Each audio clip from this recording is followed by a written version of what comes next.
வெண்முரசு. இந்திரநீலம் 45. பகுதி 8. குருதியும் காந்தளும் 3. வாசிப்பது சந்தீப். துவாரகையின் அரச பேரவை நீள்வட்ட வடிவில் நீள்வட்ட சாளரங்களுடன் உட்குவை கூரை கவிந்த கூடத்தின் நடுவே பித்தளை சங்கிலியில் 1000 நாவெழுந்த அகல் விளக்கு செண்டு தொங்க மின்னும் நீர்ப்பரப்பு போன்ற வெண்சுண்ண தரையுடன் அமைந்திருந்தது. கடற்காற்று அலையடிக்கச் செய்து திரைச்சீலைகளின் வண்ண நிழல் தரைக்குள் அசைய அது அலை பாய்ந்தது.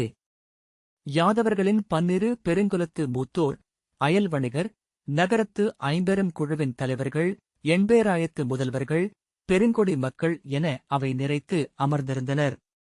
சாளரங்களுக்கு வெளியே சுவர் ஓரமாக கூர்வேல் ஏந்தி காவலர் சிலையென ஒட்டி நிற்க உள்ளே சுவர் மூலைகளில் அவை ஏவலர் விழி துழாவி ஏவல் கோரி நின்றிருந்தனர். அவை அமர்ந்திருந்தவர்களில் எவரேனும் சற்று விழி திருப்புகையில் அவர்கள் குனிந்து தலை பிறர் மேல் எழாமல் நிழலென ஓசையின்றிச் சென்று ஏவல் கேட்டு மீண்டனர். அவை முகப்பில் எழுந்த அரச மேடையில் 1008 செவ்வேரங்கள் பதிக்கப்பட்ட பிரபாவலயம் கொண்ட அரியணையில் இளைய யாதவர் முழுதணிக் கோலத்தில் அமர்ந்திருந்தார். அவருக்கு வலப்பக்கம் அதே போன்ற பெரிதொரு அரியணையில் மூத்த யாதவர் வீற்றிருந்தார். சிம்மங்களின் விழி என சுழந்த செம்மணிகள் அவையில் எழுந்த அசைவுகளுக்கேற்ப கனன்று கொண்டிருந்தன. பலராமர் தன் இரு கைகளை மார்பின் மேல் கட்டி இறுகிய உடலுடன் உள்நுழையும் பெரு வாயிலை நோக்கி அமர்ந்திருந்தார். இளைய யாதவர் அங்கில்லை என்பது போன்ற இயல்பான உடற்குழைவுடன் அரியணையில் இருந்தார். எடையற்ற நீல இறக்கொன்று காற்றில் மிதந்து அவ்வரியணை மேல் அமைந்தது போல. பாதி மூடிய விழிகள் எதையும் பார்க்கவில்லை.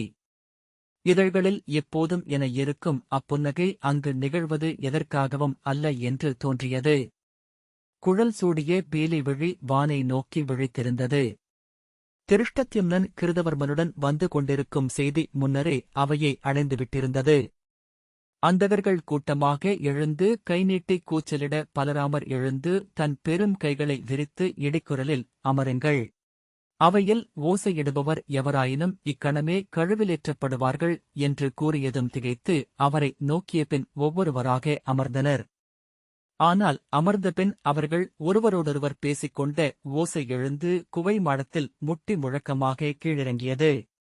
துவாரகையின் அந்தக குலத்தலைவர் சாரசர் எழுந்து, என் சொற்களை நான் முன்வைத்தாக வேண்டும் மூத்தவரே. இந்தக் கடுஞ்செயலை அந்தக குலம் ஒருபோதும் மறக்காது. இதை எங்கள் மூதன்னையர் பொறுக்க மாட்டார்கள் என்று இரு கைகளையும் விரித்து கூறினார். ஓஜர்குலத் தலைவர் பிரபாகரர் இளைய யாதவரின் கருத்து என்ன என்று அறிய விழைகிறேன். இந்நகரில் இதுவரை நிகழாதது இது என்றார். இளைய யாதவர் அக்குரலைக் கேட்டது போல தெரியவில்லை. அனைத்து விழிகளும் அவரை நோக்க, பலராமரே. இத்தருணத்தில் இளைய யாதவரின் சொல்லையே நாங்கள் இறுதியெனக் கொள்வோம் என்றார் வணிகர் குலத்தலைவர் ஒருகர். இளையோனே, உன் சொல்லென்ன இதில் என்று பலராமர் இளையவரை தோள் தொட்டு கேட்டார். இனிய கனவிலிருந்து சிறுவனைப் போல் விழித்துக் கொண்டு அதன் இறுதி இனிமை தங்கிய புன்னகை திகழும் விழிகளுடன் அவையை நோக்கி, இப்போது இங்கு நாம் கொதிப்பதில் பயனில்லை யாதவர்களே. கிருதவர்மன் இப்போது நகரத் தெருக்களில் பாதியை அடைந்துவிட்டான். இனி அவனை யானை மேலேற்றிக் கொணர்ந்தாலும் அவன் பெற்ற அவமதிப்பு மாறுவதில்லை. நான் அவனை மீட்டுக் கொண்டு வர ஆணையிடலாம். ஆனால் எனக்கும் பாஞ்சாலருக்கும் இடையே எண்ண முரண் இருப்பதை எதிரிகள் அறிவதன்றி அதனால் பிற பயனேதும் இதிலில்லை என்றார். அந்தகக் குலத்தலைவர் எழுந்து ஏதோ சொல்ல வந்தபின் தயங்கி மீண்டும் அமர்ந்து கொண்டார். பலராமர், எதுவானாலும் நாம் சற்று காத்திருப்போம். இந்த அவையில் இந்நிகழ்வை நாம் முழுது உசாவப் போகிறோம். எது நெறியோ அது நிகழ்க என்றார்.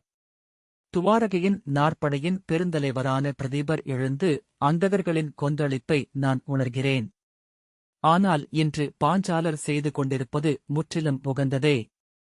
யாதவர்களே, பெருநகர் ஒன்றை சமைத்தோம். பேரரசு ஒன்றுக்காக படை கொண்டு எழுகிறோம். இன்னும் நாம் க்ஷத்திரியராகவில்லை. பூசலிடும் ஆயர்திரளாகவே எஞ்சுகிறோம். துவாரகை யாதவர்களின் தலைமை நகரென்றால், அதை ஆளும் இளைய யாதவர் நம் தலைவர் என்றால், எண்ணத்திலும் கனவிலும் அவர் சொல் பணிவதே நம் கடனாகும்.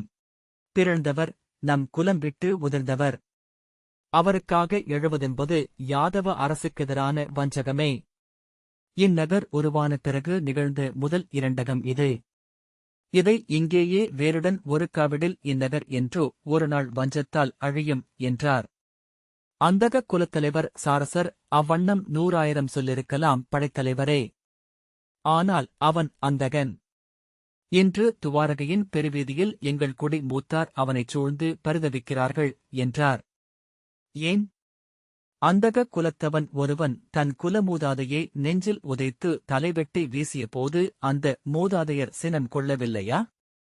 இன்று கிருதவர்மன் தேரில் கைகட்டி நிற்கிறானென்றால் அது அக்குல மூதாதையர் கொண்ட பழியே என்று கொள்ளுக என்றார் படைத்தலைவர் பிரதீபர். பலராமர் வீண் சொல்லாடல் வேண்டியதில்லை. அந்தகக் குலத்து அரசி இந்நகராள்கிறாள். இறுதி முடிவை அவள் எடுக்கட்டும். அதுவரை இந்த அவை சொல்லடங்குக என்றார்.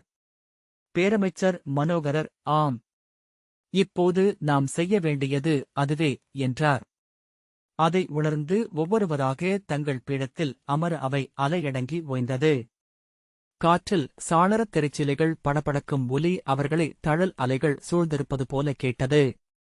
நெடுந்தொலைவில் கரை பாறைகளை ஓங்கியெடுத்துச் சிதறி மீளும் அலைகளின் ஓசை வலுத்து அவர்களை சூழ்ந்தது. வாயிற்காவலன் உள்ளே வந்து பாஞ்சாலர் கிருதவர்மருடன் அவை புகவிருக்கிறார் என்றான். பலராமர் வரட்டும் என்று ஆணையிட்டார். அவை மண்டபத்தின் பின்பக்கத்தில் மங்கலப் பேரிகை எழுந்தது. வாழ்த்தொலிகளும் இரும்புக் குரடுகள் தரை உரசி அணுகும் ஓசைகளும் எழுந்தன.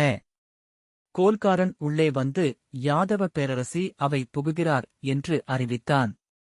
அவையில் அமர்ந்திருந்த அனைவரும் எழுந்து யாதவப் பேரரசி வாழ்க, அந்தகக் குல மணிமுத்து வாழ்க, யாதவ திருமகள் இங்கு எழுக என்று வாழ்த்தினர். காவலர் சென்று அணி நிறைத்து படைக்கலம் ஒளிர நின்றனர். 5 மங்கலங்களுடன் அணிச்சேடியர் முன்னால் வர, மலர்கோல் ஏந்தி மணிமுடி சூடி சத்யபாமா அவையின் வலப்பக்க வாயிலினூடாக உள்ளே வந்தாள். அவையினர் அனைவரும் தலை வணங்கி அவளை வாழ்த்தி குரலெழுப்பினர். தலையில் சுற்றிய மணியாரங்கள் நடையில் ஊசலாட, ஆடைமணிப்பு ஒல்கி அசைய, அவள் செம்மஞ்சு குழம்பிட்ட கைகளை மலர் மொட்டு போல கூப்பியபடி நடந்து வந்து அவையின் வலப்பக்கம் இடப்பட்ட அரசியருக்கான பொற்பீடங்களில் முதல் பீடத்தில் அமர்ந்தாள். சேடியரில் ஒருத்தி அவளணிந்த பொன்னூல் சித்திரங்கள் பின்னிய செம்பட்டு மேலாடையை பீடத்தின் வலப்பக்கம் ஒருக்க, இன்னொருத்தி அவள் மணியும் மலரும் சூடிய நீண்ட கருங்குந்தலை இடப்பக்கம் ஒருக்கி வைத்தாள். அவள் கால் நீட்ட பட்டாடையின் மடிப்புகளை சீரமைத்து அவள் காலின் மேல் பொருத்தினாள் இன்னொரு சேடி. அரியணையின் 2 கைப்பிடிகளிலும் கை வைத்து தலை நிமிர்ந்து அவையை ஒரு கணம் சுற்றி நோக்கிய பின் சத்யபாமா சாய்ந்து அமர்ந்தாள். அவளைத் தொடர்ந்து வந்த தாளமேந்திய 3 சேடியர் இடப்பக்கமும் தாம்பூலத் தாளத்தையும் இன்னேர் குடுவைகளையும் நறுமணப் பெட்டியையும் ஏந்திய சேடியர் வலப்பக்கமும் நின்றனர். அவளுக்குப் பின்னால் அணுக்கச் சேடியர் 2 முழுதணிக் கோலத்துடன் நின்றனர். பொற்கோலுடன் அவை முகப்பில் வந்து நின்று வணங்கிய நிமித்திகன் அவை எழுந்த யாதவ அரசியை வரவேற்கிறது துவாரகையின் இப்பேரவை. அவர் அணிவழிகள் முன் இங்கு அரசநெறி நிலை நிற்கட்டும். அவர் மலர்பாதங்கள் பட்ட இதன் கருவூலம் தழைக்கட்டும். ஆம், அவ்வாறே ஆகுக என்று வாழ்த்தி விலக அவை தொடங்குக என்று பலராமர் ஆணையிட்டார். இசைச்சூதன் எழுந்து திருமகள் கோயில் கொண்டது போல யாதவ அரசி இங்கு எழுந்தருளிய போது செல்வத்தின் தெய்வங்களும் அறத்தின் தெய்வங்களும் வந்து இருபக்கமும் நின்றிருப்பதைக் காண்கிறேன். இந்த அவையில் அழகும் நெறியுமின்றி பெரிது துலங்காதென்பது உறுதி. ஆம், அவ்வாறே ஆகுக என நிறைச்சொல் எடுத்தான். ஆம் ஆம் என்று கை தூக்கி அதை ஏற்றது பேரவை. அமைச்சர் மனோகரர் யாதவ அரசி, இந்த அவையில் இன்று தங்கள் ஆணையை மீறி இரண்டகம் செய்து கிருதவர்மரை உசாவி நெறியறிவிக்க உளங்கொண்டிருக்கிறோம். ஆணையிடுக என்றார். அவ்வண்ணமே ஆகுக என்றாள் சத்யபாமா. இடைநாழியினூடாக குரடுகள் அணுகும் ஓசை எழுந்தது. ஏவலன் முன்னால் வந்து பாஞ்சாலர் வருகை என அறிவித்தான். அனைத்து விழிகளும் வாயிலை நோக்கு பித்தளைக் குமிழ்களும் சித்திரப் பதிவுகளும் பரவிய பெருங்கதவை திறந்து கவசமணிந்த மார்பும் கையில் வில்லும் புழுதியும் குருதியும் கலந்து உலர்ந்த காலணிகளும் கலைந்து திரிகளாக தோளில் விழுந்த குழலுமாக திருஷ்டத்யும்னன் உள்ளே வந்தான். அவை எழுப்பிய மூச்சொலி தெளிவாக கேட்டது. அவை முன் வந்து தலைவணங்கி யாதவப் பேரரசரை பாஞ்சாலம் வணங்குகிறது. தங்கள் ஆணைக்கேற்ப இவ்வரசுக்கும் தங்களுக்கும் வஞ்சமிழைத்தவனை வென்று க்ஷத்திரிய முறைப்படி சிறை கொண்டு இவ்வவைக்கு கொண்டு வந்திருக்கிறேன். இங்கு அவனை நிறுத்த ஆணை விழைகிறேன் என்றான். இளைய யாதவர் எழுந்து மேடையிலிருந்து 3 அடி இறங்கி வந்து பாஞ்சாலனின் தோள்களில் கை வைத்து, நன்று செய்தீர் பாஞ்சாலரே, இனி வரும் சமர்களிலும் எனது வலது பக்கம் தங்கள் பெரும்படைக்கலன் நின்றிருக்க வேண்டுமென்று விழைகிறேன். இவ்வருஞ்செயலுக்கு இந்நகரும் என் அவையும் குடிகளும் தங்களுக்கு கடன் பட்டிருக்கின்றன என்றார்.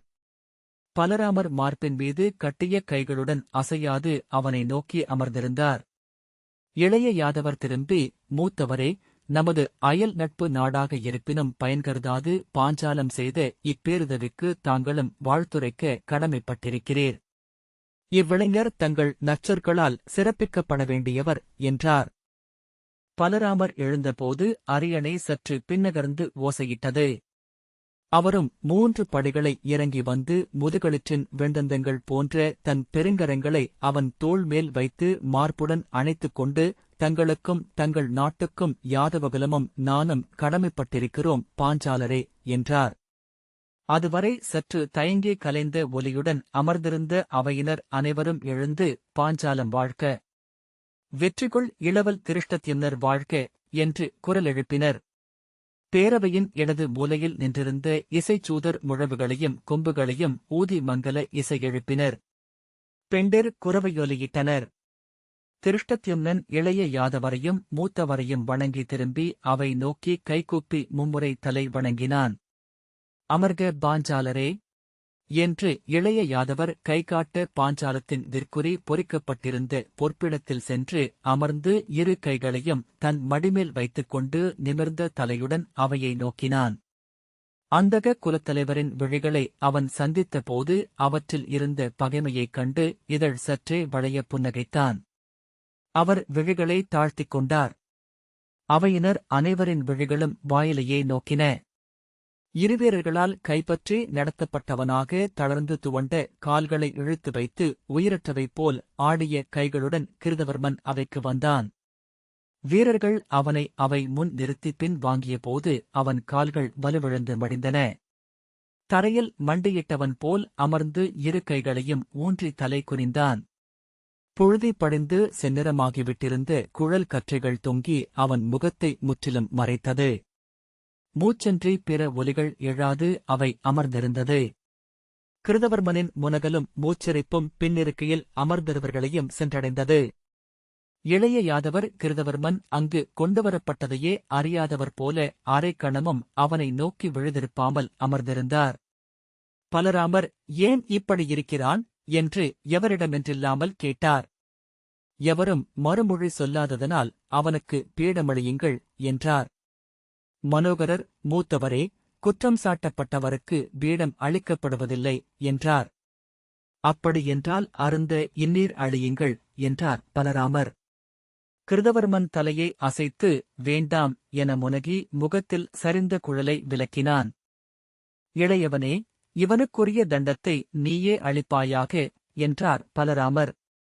இளைய யாதவர் எழுந்து மிக இயல்பாக கிருதவர்மனை நோக்கிவிட்டு அவை நோக்கி திரும்பி, இந்நகரில் இதுவரை இதற்கிணையான ஒன்று நிகழ்ந்ததில்லை. இவ்வரசில் எனக்கிணையாக அமர்ந்திருந்தவர்கள் அக்ரூரரும் கிருதவர்மரும். என்னையும் இந்நகரையும் நமது குலக்குடியையும் உதறி இம்முடிவை இவர்கள் எடுக்க நேருமென்று நாம் எவரும் எண்ணவில்லை.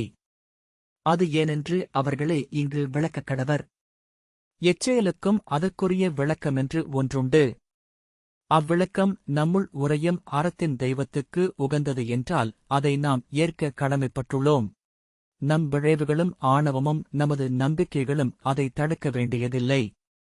எந்தக் குற்றவாளியும் அவை முன் தன் சொற்களை சொல்லும் உரிமை கொண்டவனே என்றார். அந்தக குலத்தின் பின் வரிசையிலிருந்து ஒரு குரல் அவ்வுரிமை சததன்பாவுக்கு அளிக்கப்பட்டதா என்று கேட்டது.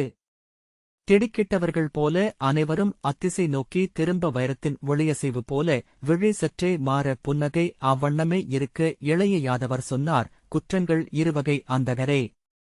விளக்கங்களின் மூலம் மாறுபடக்கூடியவை பல. இம்மண்ணில் உள்ள எவ்விளக்கத்தாலும் மாறுபடாதவை சில. தந்தையையும் இளமைந்தரையும் பெண்டிரையும் கொலை செய்தவன், குலமாதரையும் ஞானியரையும் இழிவு செய்தவன் எவ்விளக்கத்தாலும் துலக்கப்படாதவன் என்றுளர்க. பின்னர் திரும்பி சத்யபாமாவிடம், அரசி, இந்த அவையில் தாங்கள் கூறுவதற்கேதும் உளதோ என்றார். அவர் விழிகளை சந்தித்த சத்யபாமா ஒன்றுடனொன்று அழுந்திய இதழ்களும் உணர்வின்றி நிலைத்த விழிகளுமாக ஒரு கணம் அமைந்திருந்த பின் இரு கைகளையும் இருக்கையின் பிடிகளில் ஊன்றி எழுந்தாள். அரசே, தங்கள் உளவுத்திறன் நானறிந்ததே.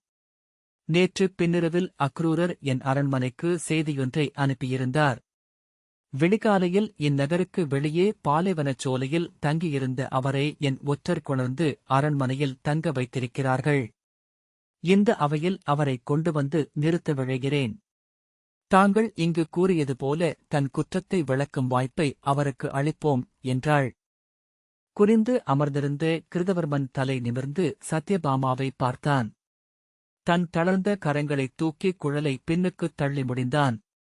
அவை முழுக்க பரவிய உள எழுச்சியை உடலசைவுகளாகவும் மெல்லிய ஒலிகளாகவும் கேட்க முடிந்தது. இளைய யாதவர் அக்ரூரர் அவை புக நான் ஒப்புதல் அளிக்கிறேன் என்றார். பலராமர், அரசி, தங்கள் தந்தையைக் கொன்றவரிடம் உடன்பாடு கொண்டு படைத்துணை நின்றவருக்கு தாங்கள் அடைக்கலம் அளித்திருக்கிறீர்கள் என்றார். சத்யபாமா, அடைக்கலம் கொடுப்பதென்றால் அதில் வணிகம் பேசுவதற்கு இடமில்லை. அடைக்கலம் மறுப்பதும் அரசியருக்கு அழகல்ல என்றாள். அக்ரூரரை அவைக்குக் கொண்டு வருக என தன் காவலருக்கு ஆணையிட்டாள். இளைய யாதவர் தன் இருக்கையில் அமர்ந்து கைகளை எளிதாக அதன் சிம்மக்கைப் பிடிமேல் வைத்துக் கொண்டு மீண்டும் தான் எப்போதுமிருக்கும் அவ்வினிய கனவுக்குள் புகுந்தவர் போலிருந்தார். பலராமர் தன் விரல்களை ஒன்றுடனொன்று பொருத்தி நெட்டி முறித்துக் கொண்டும் கால்களை தரையில் சுழற்றி மிதித்துக் கொண்டும் நிலையழிந்து அமர்ந்திருந்தார். அவையில் எவரோ இருமினர். வேறெவரோ ஏதோ முனகினர். திரைச்சீலைகளைத் தூக்கியபடி காற்று உள்ளே வந்து சுழன்று கடந்து சென்றது. அறைக்குள்ளிருந்த வியர்வை மணம் மாறி கடல்காற்றின் பாசியும் உப்பும் கலந்த மணம் நிறைந்தது. மிகத் தொலைவிலேயே குரடுகள் ஒலிக்கும் ஒலியை அனைவரும் அறிந்தனர். தரையில் முழந்தாளிட்டு அமர்ந்திருந்த கிருதவர்மன் தன் வலக்காலை முன்னால் நீட்டி மூட்டின்மேல் இருகைகளையும் வைத்து ஊன்றி மெல்ல எழுந்து தள்ளாடி நின்றான். பின்னால் சரிந்து விழுபவன் போல ஆடி அருகே இருந்து பெருந்தோணை வலக்கையால் பற்றிக் கொண்டான். கண்களை மூடி தன் உடலின் துலா முட்களை நிலைக்கச் செய்தான். மறுபக்கப் பெருவாயில் மெல்லத் திறந்து காவலன் உள்ளே வந்து, அக்ரூரர் வருகிறார் என்றான். அச்சொல் குளிர்மழையென பொழிந்தது போல அவையினர் உடல் சிலிர்த்தனர். வேலேந்திய காவலர் இருபக்கமும் நடந்துவர தலை குனிந்து அக்ரூரர் வந்தார். வெள்ளை நிற கீழாடையும் வேப்பிலை விளிம்பு கட்டிய பொன்னூல் பின்னல் கொண்ட மேலாடையும் அணிந்திருந்தார். அவை முன் வந்ததும் குளிர் நீரலையால் தாக்கப்பட்டவர் போல உடல் விதிர்த்து ஒரு அடி பின்னால் சென்று அங்கு நின்ற வீரனின் மேல் முதுகு முட்டிக்கொண்டார். பின்பு மூச்சிறைக்க பதைக்கும் கைகளால் தன் ஆடையை சீர்படுத்தியபடி துயிலின்மையால் அடுக்குகளாக தளர்ந்து வளைந்து தொங்கிய கீழமைகளுடன் அவையை நோக்கினார். பலராமர் எழுந்து, வருக மூத்தவரே என்ற பின் திரும்பி, இன்னும் விருஷ்டை குலம் அக்ரூரரை தன் தலைமையிலிருந்து விலக்கவில்லை. ஆகவே இவ்வவையில் விருஷ்டி குலத்தின் வாழ்த்தொலியைக் கேட்கும் உரிமை அவருக்குள்ளது என்றார். விருஷ்டி குலத்தவர் தயங்கியபடி எழுந்து, விருஷ்டி குலத்தலைவர் அக்ரூரர் வாழ்க என்று வாழ்த்தொலி எழுப்பினர். அவர்களின் தயக்கம் ஒவ்வொரு குரலிலும் கலந்திருந்ததால் அக்குரல்கள் தனித்தனியாக சீர்கலைந்து ஒலித்தன. அக்ரூரர் அதற்குள் தன்னை நிலைப்படுத்திக் கொண்டு இரு கைகளையும் கூப்பி அவையை வணங்கிய பின் முன்னால் வந்து இளைய யாதவரையும் மூத்தவரையும் தலைவணங்கி அவை முன் நின்றார். பலராமர் சத்யபாமையிடம், அரசி, இனி உங்கள் சொற்கள் எழுக என்றார். சத்யபாமா, நேற்று பின்னிரவில் எனக்கு அக்ரூரரின் ஓலையுடன் தூதன் ஒருவன் வந்தான். பிழை பொறுத்து அடிபணிய தனக்கு ஒப்புதல் அளிக்கும்படி அதில் அக்ரூரர் கோரியிருந்தார். இந்நகரை ஆள்பவள் என்பதனால் இதனுள் புகவும் இந்த அவை வந்து நிற்கவும் அவருக்கு நான் ஒப்புதல் அளித்தேன். தன் சொற்கள் எவையோ அவற்றை இங்கு அவர் முன் வைக்கலாம் என்றாள். பலராமர், இவ்விருவர் மீதான குற்றச்சாட்டை அவை அறிக என்றார். மனோகரர், அவையீரே, அந்தக குலத்தில் பிறந்தவரும் கூர்மபுரியின் இளவரசருமாகிய சததன்வா அந்தக குலத்து ஹரிணபதத்தின் அரசர் சத்ராஜித்தின் மகளும் நம் அரசியுமாகிய சத்யபாமாவை மணக்க விழைந்தார். அவரை நம் இளைய அரசர் மணந்தமையால் சினம் கொண்டு நாடு நீங்கி காசி நாட்டரசனின் உதவியுடன் கிருஷ்ணவபுஸ் என்னும் ஊரை கங்கைக் கரையில் அமைத்தார். அந்த நகரை பிற யாதவர் ஆதரிக்கும் பொருட்டு அந்தக குலத்திற்குரிய குலமணியாகிய சீமந்தகத்தைக் கொள்ள விழைந்தார். ஹரிணபதத்திற்குள் நுழைந்து சத்ராஜித்தைக் கொன்று அதை கவர்ந்து சென்றார் என்றார். தந்தை கொல்லப்பட்டதை அறிந்த அரசி சினம் கொண்டு விருஷ்டிகுலத்து மூத்தவரும் துவாரகையின் அமைச்சர் தலைவருமான அக்ரூரரையும் பெரும்படைத் தலைவரான கிருதவர்மரையும் கிருஷ்ணவபுசை வென்று சததன்வாவைக் கொன்று சீமந்தகத்தை கொண்டு வரும்படி ஆணையிட்டு அனுப்பினார். அவர்களுடன் துணையாக சாத்யகியையும் நட்பு நாட்டு இளைய பாஞ்சாலர் திருஷ்டத்யும்னரையும் அனுப்பினார். படை கொண்டு கிருஷ்ணவபசுக்குள் நுழைந்த கிருதவர்மரும் அக்ரூரரும் சததன்வாவுடன் இணைந்து கொண்டனர். அவர் விருந்தினராக அவையமர்ந்து அந்த சீமந்தகமணியை தன் மார்பில் சூடி மகிழ்ந்திருந்த அக்ரூரரை நம் ஒற்றர் கண்டிருக்கிறார். செய்தியறிந்து திருஷ்டத்யும்னர் திரும்பி வந்து நம் அரசரிடம் சொல்ல நம் படைகள் கிருஷ்ணவபசுக்குள் நுழைந்தன. சததன்வா காசிக்கு தப்பியோடும்போது அரசரின் படையாழியால் கொல்லப்பட்டார். காசியிலிருந்து கிளம்பிய கிருதவர்மரை பாஞ்சாலர் கங்கைக் கரையின் சிற்றூராகிய சுதமவரத்தில் ஒளிந்திருக்கையில் பிடித்துக் கொண்டு வந்துள்ளார். சததன்வா அளித்த சீமந்தகத்துடன் கிருஷ்ணவபசில் இருந்து தப்பிய அக்ரூரர் காசியில் ஒளிந்திருந்து இங்கே அடைக்கலமென வந்திருக்கிறார் என்ற மனோகரர் அரச ஆணையை புறக்கணித்து எதிரியுடன் இணைந்து கொண்டதை இரண்டகம் என்று இந்த அரசவை வகிக்கிறது. வதைக்கொலை அதற்கான தண்டனை. இறப்புக்குப் பின் மண்ணில் சூதர்களின் வசை நீள வேண்டும். விண்ணேகச் செய்யும் நீர்ச்சடங்குகள் செய்யப்படலாகாது. தீரா இருநரகு அமைய வேண்டும். சௌமுத்ரா நீதி அதை வகுத்துரைக்கிறது என்றார். இளைய யாதவர் அக்ரூரரே, உமது சொற்களுக்காக காத்திருக்கிறேன் என்றார். அவை அக்ரூரரை நோக்கி அமர்ந்திருந்தது. அவர் அச்சொற்களுக்கு அப்பாலிருந்து வந்தமைந்தவர் போல திகைத்து அனைவரையும் நோக்கிய பின் எழுந்தார். இந்த வாசிப்பை கேட்டதற்கு நன்றி.